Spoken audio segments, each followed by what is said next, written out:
All right. What time is it? Okay, so I'll call the meeting to order at 5:35. The approval of the agenda. We just need to remove number 5, the spotlight on student learning. Number 7, the Region 1 report. We'll leave the principal's report on there, I think, because then it'll be linked in the minutes, right? Yeah. And then we need to remove number 11, the executive session.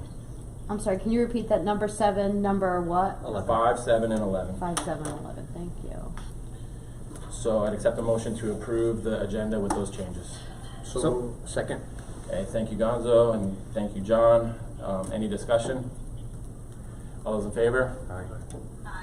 Okay, that's unanimous. Then I'd accept a motion to approve the consent agenda, which includes the minutes of January 4th, 2023, the minutes of our special meeting from January 24th, 2023, the facilities and safety report, the ABC meeting minutes, the middle school sports minutes. So moved. Thank you, Naomi. So, Second? second, question, did you say budget and wellness? Those are none. There's no Okay. there's no report in there. Okay. They're listed as none. Okay, so that's a motion from Naomi, a second from John. Any discussion? All those in favor? Aye. Aye. Okay, that's unanimous. Brings us to public comment. We have no public. And written communication, we have no written communication. So that brings us to the KCS staff tuition waiver requests. So I would accept, can we do this all at once, Lisa, do you know, or do we have to do these individually? We have to read each one, I think. But Read each one? You Okay. have to read each one, but then you can approve them all. I'm sorry, yeah, we do them all. Okay. All right, so I'll read them. The first one is from Brittany Barrett. Dear Kent Board of Education, please allow Ella Barrett and Jamison Barrett to attend Kent Center School for the 2023-2024 school year per policy 5118. Ella will enter 7th grade in the fall and Jamison will enter 3rd grade. And we have one from Marcy Saunders. Dear Kent Center School Board of Education, I am writing to ask permission for my children Charlie and Kaylin Saunders to attend Kent Center School for the 2023-2024 school year per policy 5118. CJ will be in 4th grade and Kaylin will be entering 2nd. Both CJ and Kaylin have had wonderful experiences at KCS, and we would love to continue being members of this amazing community. And then finally we have one from Michelle Decker. Dear Kent Board of Education, please allow Avery Decker and Lillian Decker to attend Kent Center School for the 2023-2024 school year per policy 5118. Avery will be entering grade 3 and Lillian will be entering 1st grade. So I'd accept a motion to approve those tuition waivers. So moved. Thank you, John. Naomi, you be the second on that? Yes. Any discussion? All those in favor? Aye. Is that, you in favor of that, Naomi? Yes. Okay, that's unanimous. KCS 2023-2024 calendar. It was linked in our agenda, so I'm assuming, and we were mostly at that calendar meeting, so I would accept a motion to approve the Kent Center School calendar as listed in our agenda. So moved. Thank you, Gonzo. So, Scott, Yes. sorry. When you get to the discussion, I'll have a question. Okay. Second. Okay, so it's Gonzo with the motion and John with the second. And Lisa, you had something you want to add? No, never mind. They are supposed to have 4 early dismissal days. Oh, never mind. Yeah, we No. have September, October, December, and March. Oh, okay. That's what the yellow is. And then I was looking at the purple is in addition. All right, you're good. Thanks. Okay. So any other discussion on that? No. All those in favor? Aye. Aye. Okay, that's unanimous.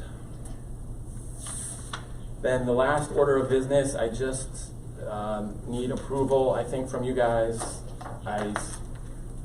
The roof replacement that we're planning on doing in the summer of '24, we are underfunded in the capital plan by a little over $400,000. So I talked with the facilities committee and we decided to ask the Board of Finance to move the money we have listed as KCS sidewalks and paving in the capital plan down to our roof line. We have $407,705 in the sidewalks and paving line, so that hopefully if inflation doesn't Yeah, right. go nuts for the second half of the year, that should cover Supplies. us for 2024. Yeah, supplies are a tough thing, yeah. So I'd accept a motion to allow me to request that from the Board of Finance to move that money from the sidewalk line to the roof line in our capital plan. So moved. Second. Gonzo, so that's Gonzo and John with the second. Any discussion on that? All those in favor? All those in favor? Aye. It's unanimous. Michelle is not here, so that brings us to Lisa, Superintendent's report. Okay, hello again. So, I just will be quick here.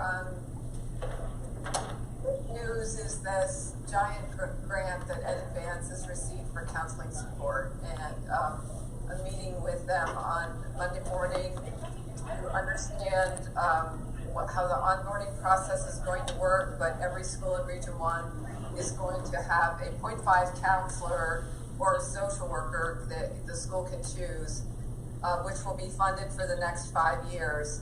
The person will be on the payroll of Ed Advance, but will be under the supervision of whatever school they're working in. So Kent will be receiving a 0.5 person, hopefully sometime, maybe as soon as the end of February or sometime in March, depending on who applies for the positions. They have been able to offer a pretty healthy salary, so they're hoping that will be attractive to attract people to come and work for these positions. However, we are all acutely aware of the shortage of mental health providers, so we'll work as hard as we can to fill those positions as quickly as possible, but it couldn't be coming at a better time.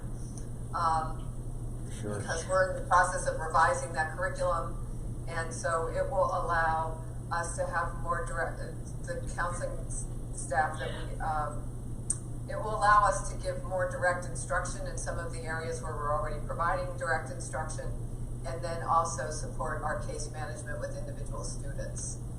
The school-based health centers, I'll be organizing a group of people to review the report that comes in at the end of March or beginning of April. That will review all of the data that's collected from the different task group, from the different focus groups. Melanie Wildlane was very interested in our parent group because generally speaking, when the parents show up for these focus groups, they show up to protest or say that they don't need the health centers, and ours was just the opposite. There were over 40 families, and about 2/3 of them were pretty vocal in the survey about the need to have additional healthcare access to healthcare providers.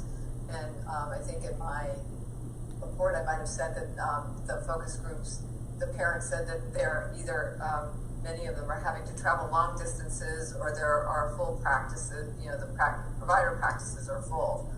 So, so once we receive the report, that will give us an idea of how to do some additional investigating, and then we'll work with boards of ed to see when and if we want to have those centers in our school. I'll also be able to meet with the Torrington Health and Wellness Group. They are the federally approved provider who's been staffing these centers in various school districts, and I'll be able to go and visit, so I'll have a good sense of how they work in the schools too, and meet some of the staff and get a sense of who they are. So for the schools that feel that they need this kind of service, I think it's a great thing that we're able to take a hard look at that. I do want to say something, to have more things to talk about than I realized. The healthcare industry internships, this is also really interesting. I went about 2 months ago, I guess, I went to a meeting at St. Mary's Hospital in Torrington. And it was a group of districts from all over the western part of the state. And again, there is a community service organization that has received quite a healthy size grant to fund meaningful internships that really lead to career pathways in healthcare. And as you know, we have a dearth of healthcare employees here. It's New Vance Health Shared Hospital is always questioning whether it can survive, and so they're really trying to invest money in our local towns to help us cultivate the future workforce. So I've joined a couple of task groups on this, and this morning I met with New Vance Health staff myself, and they're very excited to be starting internships with us this summer. Heather Stritt is already working with them with some of our special education students in a transition program. We would be looking to expand that opportunity to all of our students, and not just have this be about jobs in hospitals, but really help our students envision what a career would look like, so that they can have a future in healthcare, and hopefully they can see how over time they can grow, their income can grow, and hopefully those students who want to stay here and don't move away after high school or college can find a career path that will help them do that, and it also supports our healthcare centers. And New Vance Health is really excited about doing personalized programming for us, so it's all good, and that is going to be starting pretty quickly as well. The 7,000 series review, we had a good meeting with the Region 1 Board of Ed, went through all of that's the series that governs the central office and pupil services through the ABC, and in collaboration with the Region 1 Board, and we went through all of the policies and have some recommendations for Tom Mooney to help us make some modifications to those policies, and I will keep everybody in the loop as that develops. And I think the rest is, I'll just say a few words about middle school athletics, because I'm sure that that's the aftermath of the last meeting we had was very lively. North Canaan has is not very happy with the way the budget has worked out for them. However, their board did approve that budget. So for the moment, and I did check with our attorney, the agreement that we have is actually a statutory agreement that is aligned with the laws that govern how school districts can work together in a cooperative agreement.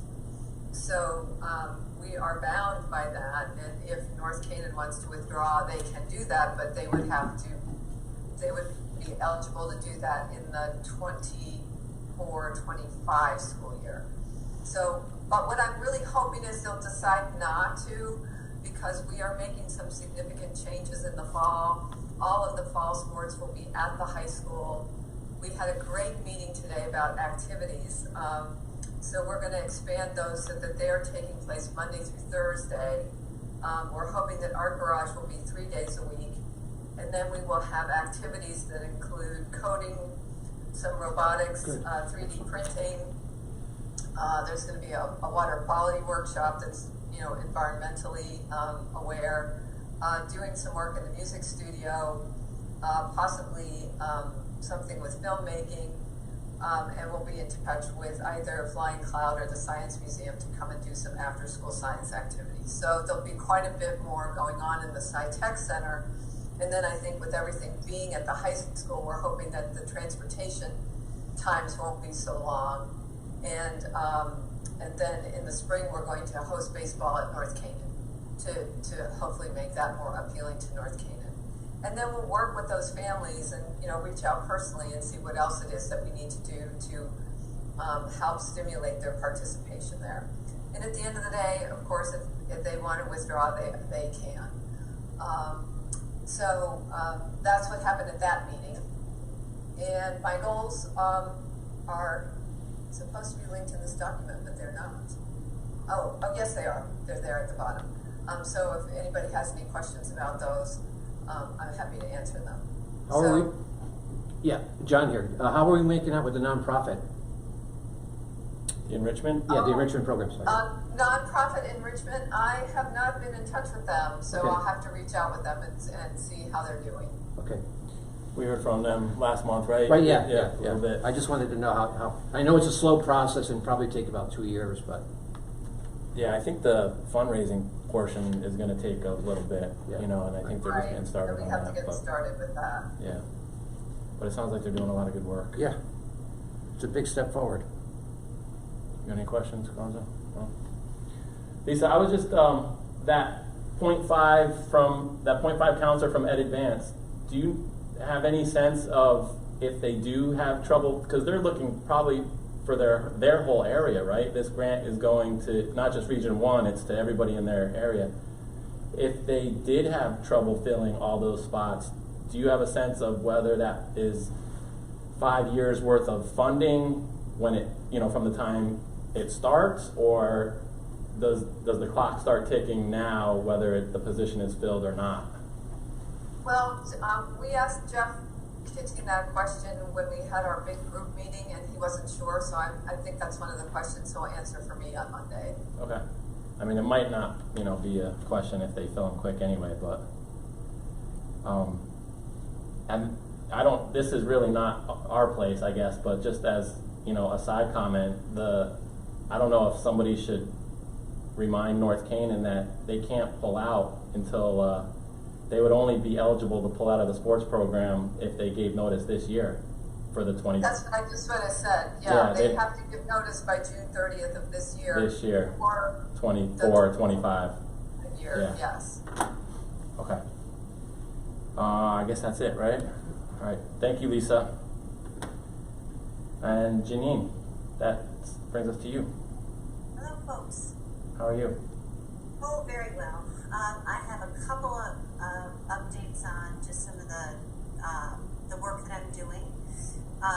So I have 3 primary areas I'm working on in curriculum. School counseling curriculum, where we're going to be working with Benna Calic and the Habits of Mind toolkit she provided for us. Our reading curriculum for the science of reading mandate, and our humanities curriculum, and getting that implemented in a few of our grades, K, 4, 5 next year. So we'll be working closely with those teams to get that implemented next year. That will impact both the reading and, the ELA and the social studies curriculum. And it's really exciting stuff moving forward. In terms of teacher evaluation, 2 points. We're going to be rolling out frontline to teachers, to our complimentary evaluators in February, and then to teachers in March, so we'll have it up and running after that. And I'm working to support the building principals on evaluating teachers who are due for tenure next year, just to kind of act as, you know, the final hurdle to make sure everything's good in their practice. There are 2 of those teachers here at Kent, so I'll be doing 2 evaluations for them. In terms of professional learning, we're already getting that ball rolling in terms of planning. So I've got the framework for the work that we're going to be doing at the March Professional Learning Day. And I have provided a staffing update. We currently have 7 open positions, 2 Spanish teachers, a wellness teacher in Salisbury, a counselor at the high school, 2 long-term subs for the high school as well, and the principal of Cornwall. So if anybody knows anybody who's interested in any of those positions, please let them know. We are looking. And that is it for my report. Does anybody have any questions? Any questions for Janine? Nope. Thank you, Jenny. Janine, I think last month we were having that sub day in Kent the day after our meeting. How did it go? Did it? Fabulous. Yeah. Over the 3 days that we did, I forgot. I've said it in every other board meeting. I forgot about that. I might be wrong, but I think it was the day after our meeting, so I don't remember. Between the 3 dates, we had 30 people Really? come in. Just for and Kent? Wow. already onboarded, and have people signing up in schools, 13 of them. So almost half of them are through the entire process, including, you know, security checks and fingerprinting Wow. and everything. Really a beautiful outpouring. People would walk through the door and just look at us and say, "We hear you need help." I was just so impressed by the community response to this, and really even more so the support for the principals and the teachers, which is just can't go without saying, right? It's amazing. That's great news. That was a great idea, that initiative. Yeah, Michelle Curtis, give her all the credit for it. Excellent. All right. You Nope. said you're on mute. So they did great work, Michelle and Janine together. And Michelle it was her idea. She belongs to a human resources group, and she got the idea from the HR person in New Fairfield. But at lunch today, she said she's been invited to come to a human resource conference Wow. in Pickett to go talk about our design and updates. Wow. So exciting. We got some press from it. That is exciting, and it sounds out. But any press for Region 1? Yeah. You know, good press. We like it. And it sounds like it worked really well. That's great. All right. That brings us to our last public comment. There's no public still. So that's the end of the meeting. I accept the motion to adjourn. So moved. Thank you, John. Second, Lorenzo. All those in favor? All right. Aye. Thank you. All right. Thank you both very much. Most efficient chairs of a Board of Ed I've ever seen. Thank you. It's all Scott.